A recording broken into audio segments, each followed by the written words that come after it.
Salut, salut! C'est juste pour dire qu'il a tourné dans une pièce avec de l'écho et que le micro a pas bien pris. Donc le son est bof bof. Et il sait toujours pas bien régler le son. L'abruti.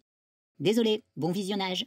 Bonjour à tous. Aujourd'hui, nous allons nous pencher sur cette fameuse pierre qui est la turquoise. Nous allons faire un tour global et en fin de vidéo, nous nous pencherons sur les différentes imitations et croyez-moi, il y a de quoi dire. Pour commencer, d'où vient le nom turquoise? Le nom turquoise vient du français, si bien que même en anglais, on dit aussi turquoise, bon, avec un autre accent. Il est dérivé du mot turquoise ou turquoise, je sais pas bien si ça se prononce comme ça, connu avec certitude au moins avant le XVIIe siècle. Certains ont trouvé des traces écrites à partir du XIIIe siècle.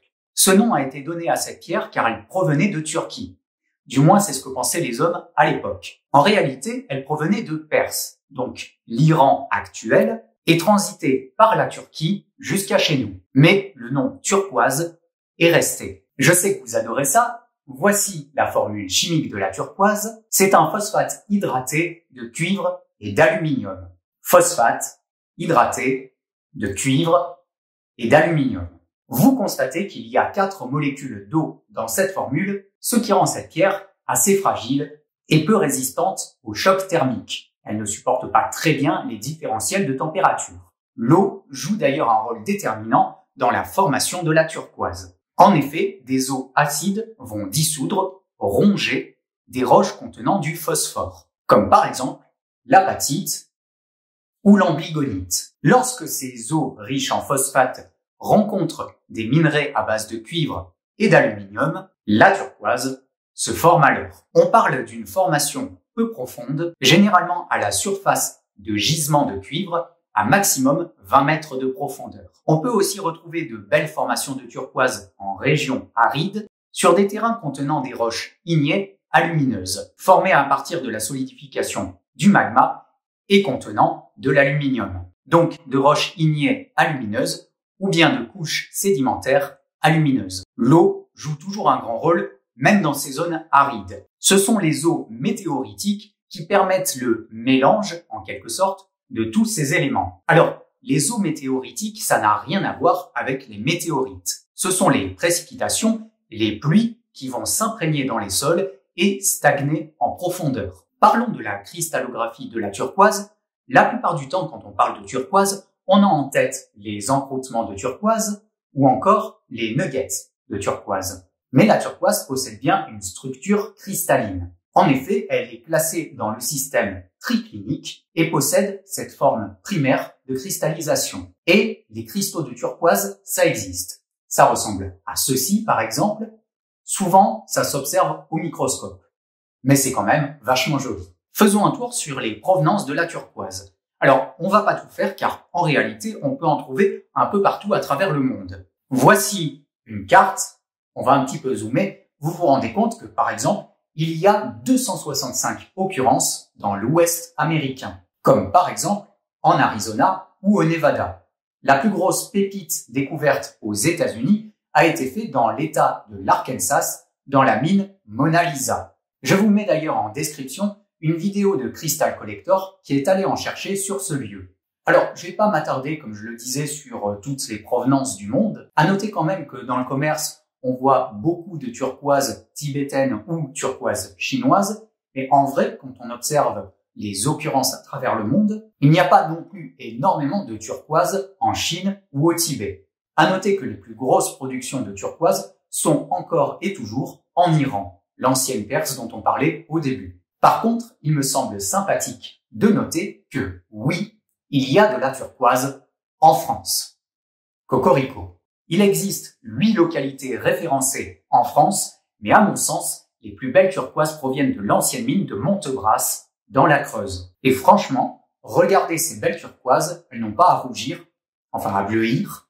Moi, je les trouve tout simplement superbes, donc oui, on peut trouver de très belles turquoises en France. Bien, nous allons nous attaquer au plus gros du problème. Et parlons franchement, la turquoise, c'est pas une pierre que j'apprécie beaucoup. Pas à cause de sa formation un peu étrange en pépite, non pas à cause de sa couleur, qui est très jolie, mais à cause de ses innombrables imitations et arnaques. On en trouve partout dans le commerce, que ce soit sur Internet, bien sûr, mais aussi en magasin, en boutique souvenir, en bijoux fantaisie, dans les expositions, bref, partout. Et c'est d'ailleurs une des rares pierres que je ne propose pas à la vente sur mon site, comme ça, pas de problème. Oui, il existe énormément de contrefaçons et on va commencer par la turquoise naturelle. À quoi ressemble-t-elle vraiment? Alors, je vais vous donner plein de manières de reconnaître la turquoise, mais même avec tout ça, parfois c'est très difficile de faire la différence. On va commencer par le fait de casser une turquoise naturelle. Si vous cassez une turquoise naturelle, la couleur est jusqu'au cœur de la pierre. Si vous chauffez une aiguille et que vous la plantez dans la turquoise, l'aiguille ne va pas traverser la pierre. On peut observer à la surface des turquoises une sorte d'efflorescence blanchâtre, comme des nuages ou un chou-fleur. Généralement, quand vous voyez ça, on peut partir sur une turquoise naturelle. Si vous chauffez à haute température avec un chalumeau par exemple, une turquoise, elle ne va pas fondre ou partir en poussière. Alors à noter que chauffer une turquoise avec un chalumeau, ça lui fait pas du bien non plus. Rappelez-vous qu'elle contient de l'eau, donc bon, pas terrible. Sur certaines turquoises, on peut retrouver des grains ou des cristaux de pyrite. Là, on peut partir sur l'effet que c'est une vraie turquoise. Alors voilà, vous me direz qu'avec toutes ces techniques, c'est assez simple de reconnaître des vraies turquoises, mais non. Les imitations sont tellement bien faites la plupart du temps que c'est très difficile même avec toutes ces petites techniques. Donc restez continuellement vigilant quand vous voulez vous procurer une turquoise et ne soyez sûr de rien. Alors, quelles sont les imitations naturelles de la turquoise? On va commencer par les minerais de cuivre comme la chrysocole par exemple. La chrysocole a une dureté moins haute que celle de la turquoise. En effet, la turquoise a une dureté de 5 à 6 sur l'échelle de Mohs et la chrysocole n'a qu'une dureté faible de 2 à 4 sur cette même échelle. La varicite peut aussi servir d'imitation. Elle est assez facilement reconnaissable avec son vert assez caractéristique et ses veines un peu couleur crème. Ce minéral a une dureté très légèrement inférieure à celle de la turquoise, à savoir 4,5. Très important, le jaspe bleu sud-africain. On l'appelle la plupart du temps turquoise sud-africaine, mais c'est bien un jaspe. Il a toujours cette couleur qui tire un peu plus vers le vert que vers le bleu et des veines ou des taches dans les tons marron ou noir. Il est quasiment toujours vendu avec la dénomination turquoise sud-africaine, donc quand vous voyez ce nom, faites attention. On va passer à un autre délire, un peu moins naturel, même si la base est naturelle, l'aolite ou la magnésite teintée. On prend une pierre naturelle, on va lui mettre une couleur turquoise, une teinture, et le tour est joué. Alors c'est une des imitations les plus courantes sur le marché. On va commencer par l'aolite. Le bleu est totalement uniforme et ça va garder ces veinures grises qui sont propres à l'aolite, même quand elle est teintée. Les magnésites, qui possèdent au naturel une forme de nugget qui ressemble énormément à la forme de la turquoise, peut être un enfer pour les novices. La teinture va avoir tendance à s'agglutiner dans les plis de la magnésite et va donner une sorte de couleur un peu noirâtre, jaunâtre, pas très jolie. Si, comme je l'ai dit précédemment, on peut reconnaître des turquoises avec les efflorescences blanchâtres à la surface, faites attention parce que la magnésite possède aussi des taches blanchâtres qui peuvent ressembler à ces efflorescences. Il faut noter que l'aolite teintée ou la magnésite teintée possèdent toutes les deux une teinture de surface. Si bien que si vous cassez la pierre, le bleu ne va pas jusqu'au cœur de la pierre. Vous pouvez faire partir la teinture de surface avec de l'acétone, par exemple. Le problème, c'est que la turquoise naturelle ne supporte pas très bien l'acétone, donc laissez tomber. Parlons maintenant des turquoises reconstituées et stabilisées. Pour ce qui est des turquoises stabilisées, c'est assez fréquent et souvent toléré. La turquoise est très fragile, donc il faut un moyen pour la solidifier, surtout quand on l'utilise en bijouterie fantaisie, bijouterie, cabochon, etc.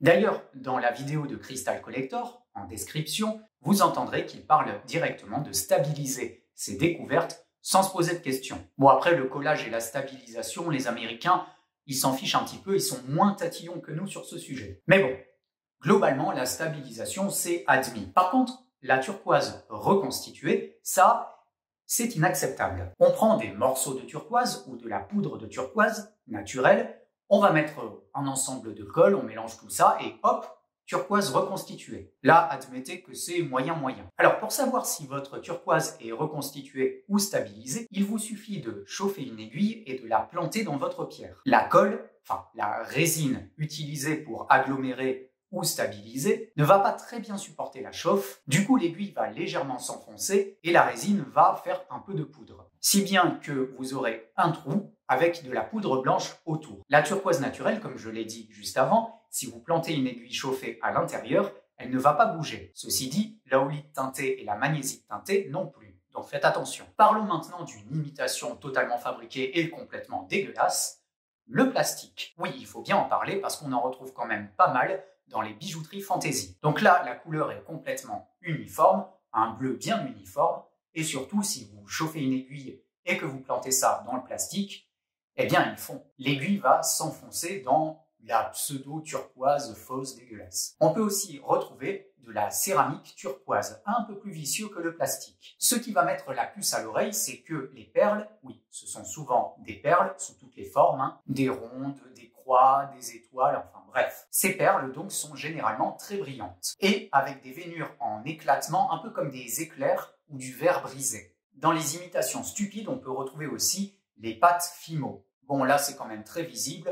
Ça n'a pas du tout la gueule d'une pierre naturelle. Les veines noires sont beaucoup trop nettes et très très bien réparties dans la matière. Et vous retrouverez aussi assez souvent des dorures pour imiter la pyrite, soi-disant. Enchaînons donc avec une fabrication 100% fabriquée par l'homme, mais là par contre qui va donner du fil à retordre. C'est la synthèse nommée procédé Gilson, ou Gilson, j'en sais rien. Cette synthèse reproduit des turquoises très difficilement identifiable puisque les analyses en laboratoire ne donnent rien, c'est une synthèse, ça a les mêmes propriétés qu'une turquoise et même au microscope, on a du mal à voir quelque chose. Il existe quand même un procédé pour vérifier, mais c'est assez destructeur. Comme je le disais juste avant, la turquoise, si on la met à la flamme d'un chalumeau, elle ne va pas se réduire en poudre. Elle va casser, elle va perdre sa couleur, elle va devenir blanche, mais voilà, elle ne se réduit pas en poudre. En revanche, cette turquoise de synthèse, quand on la met à la flamme d'un chalumeau, elle va se réduire à une poudre grisâtre. Cette synthèse supporte donc beaucoup moins bien la chaleur que son homologue naturel. Voilà, donc j'ai peut-être oublié certaines imitations, il y en a tellement à signaler, et gardez à l'esprit que nous verrons arriver de nouvelles imitations sur le marché comme à chaque fois, donc ouvrez l'œil. C'est un domaine en perpétuelle recherche, malheureusement. J'espère en tout cas vous avoir éclairé un peu mieux sur la turquoise. Si vous avez aimé la vidéo, n'hésitez pas à poster un commentaire et à vous abonner bien sûr. Comme d'habitude, vous avez tous les liens utiles en description, avec bien sûr un lien vers mon site internet où vous ne risquez pas de vous faire avoir puisque tout est mentionné très clairement, que ce soit les chauffes, les teintures ou même les imitations. Je vous rassure, majoritairement, je ne mets que des vraies pierres. N'hésitez pas à aller y faire un tour sans obligation d'achat, ça me permet de remonter un peu dans le référencement Google. Si vous voulez une nouvelle explication sur un minéral en particulier, faites-le moi savoir. Et en attendant cette prochaine vidéo, portez-vous bien et à bientôt pour de nouvelles découvertes.